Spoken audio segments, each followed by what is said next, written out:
Hello there and welcome. Today we're going to be making a traditional Roman carbonara, and this is basically what you're going to need. You're going to need some nice quality spaghetti, some parsley, we're going to need a nice egg, one garlic clove, some pancetta, we're going to need some Parmesan cheese, and we're going to need some black pepper, and lastly, if you've got it, some extra virgin olive oil. So first things first, we want to get a pot boiling and plenty of salted water in there. We're going to just lob in our spaghetti, give that a little stir. We're going to pop the lid on. In a separate pan, we've got some, like a medium-high heat going on. So we're going to pop in our pancetta and our garlic clove. Give it a little toss. There we go. Right, that's had about a minute now. So then what we're going to do is we're going to put in our black pepper, and then for the further 2 or 3 minutes we're just going to give this a toss, make sure all of that bacon is coated in the black pepper.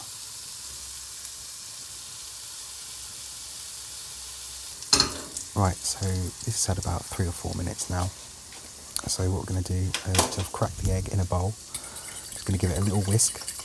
And then what I'm going to do is I'm going to add the grated Parmesan. I'm going to give this a nice little whisk again. And it's all combined.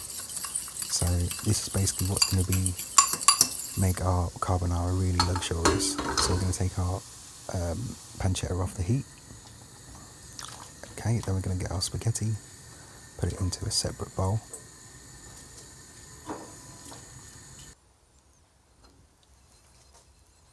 Okay, and now our pancetta. Make sure you take out the garlic clove, that was just there to help flavour the pancetta. And now we're going to put our egg and cheese mixture in. I'm going to get some tongs, I'm going to give it a really good mix around. Now what you need to do is you need to put some of the water that you boiled the pasta in, and then keep giving that a really good mix. There we go, and that's all lovely. Just putting a little bit of parsley at the end, another little mix, and then what you should be left with is a traditional Roman carbonara. Thanks for watching.